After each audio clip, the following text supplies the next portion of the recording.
Hi and welcome to Simply Excel. My name is Pooja Sharma and today we are going to conduct a lesson from M. Lakshmikant, chapter number 4, Preamble of the Constitution. This chapter is very important topic from UPSC perspective. So without wasting any time, let's begin to the topic. But before that, I want to inform you that this video is kind of audiobook for you. We are going to conduct this chapter within 10 minutes and we are also going to cover all your queries, challenges, questions and everything. So without wasting any time, let's begin with the topic. So this is the preamble of the Constitution. Preamble was introduced by the American. So the American Constitution was the first to begin with preamble.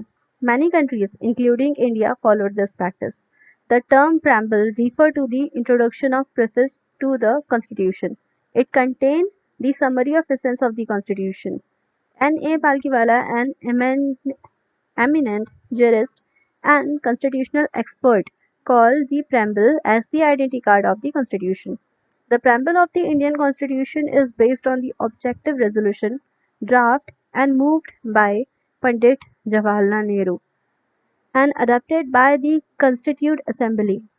It has been amended by the 42nd Constitutional Amendment Act in 1976, which added three new words, which is socialist, secular, and integrity.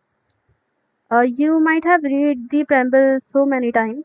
It it is printed on the textbooks, so it is kind of text of the preamble.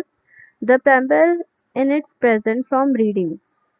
We, the people of India, having solemnly resolved to constitute India into a sovereign, socialist, secular, democratic republic and a secure to all its citizens.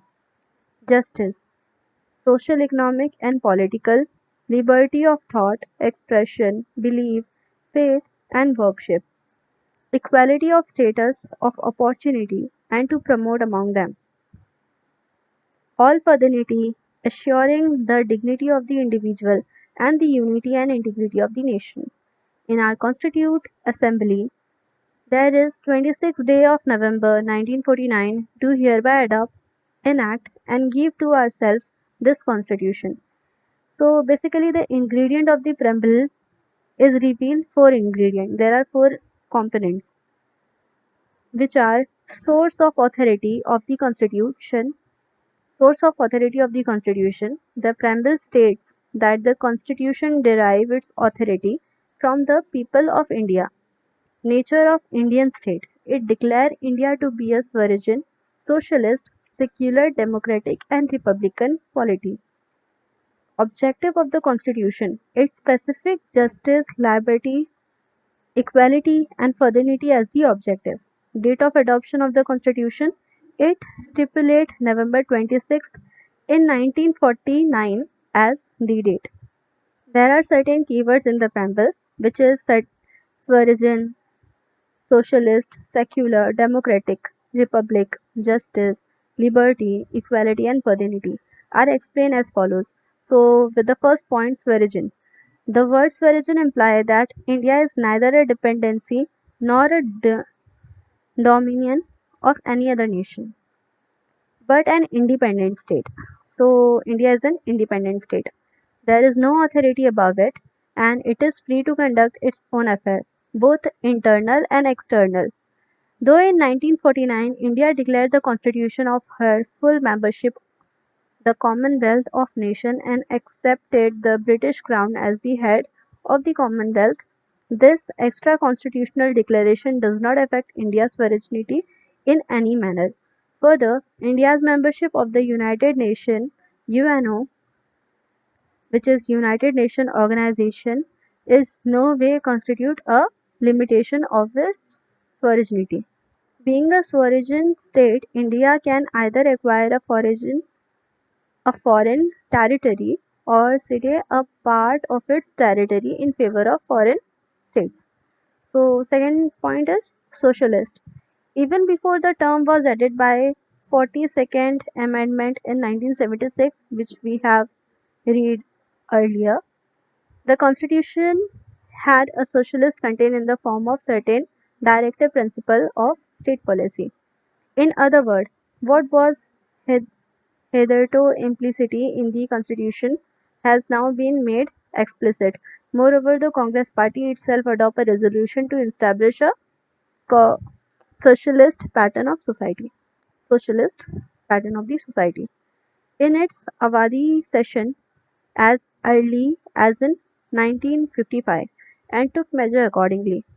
Notably, the Indian brand of socialism is a democratic socialism and not a communist socialism. It is a democratic socialism, also known as the state socialism.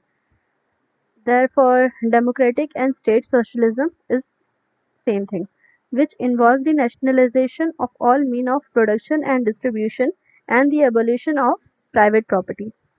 Democratic socialism, on the other hand, hold faith in mixed economic, whether both public and private sector coexist side by side. As the Supreme Court says, democratic socialism aim to end poverty, ignorance, disease, and inequality of opportunities. So, democratic socialism aims to end poverty, ignorance, disease, and inequality of opportunity. India socialism is a blend of Marxism and Gandhism, le- leaning heavily toward Gandhian socialism. So, these points were self explanatory. So, we got a new policy which is Renew Economic Policy in 1991 of liberation, privatization, and globalization has, however, diluted the socialist credential of the Indian state. So, the third point is secular.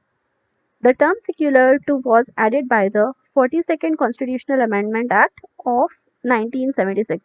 However, as the Supreme Court said in 1974, though although the word secular state were not expressly mentioned in the Constitution, there can be no doubt that Constitution maker wanted to establish such a state and accordingly Article 25th and 28th, which is guaranteeing the fundamental right to freedom of religion, which you can see in India, have been included in the Constitution.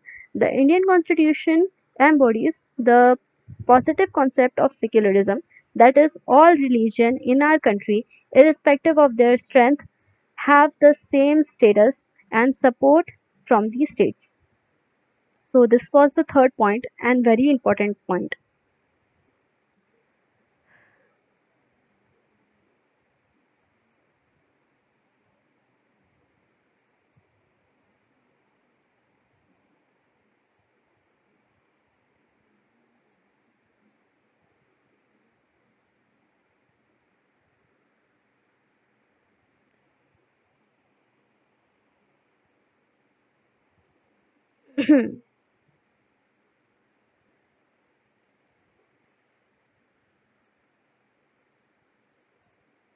That the Constitution a vision to establish an egalitarian social of other rendering to every citizen's social, economic, and political justice in a social and economic democracy of the Bharat Republic. We have covered the four topic. Fifth point, Republic. A democratic policy can be classified into two categories, monarchy and republic. In a monarchy, the head of the state, usually king or queen, enjoy a hereditary position, that is, he come into office through succession. Example, Britain.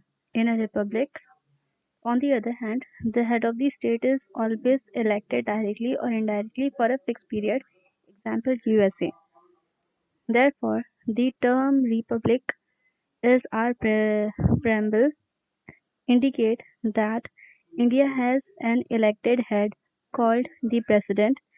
He is elected indirectly for a fixed period of 5 years.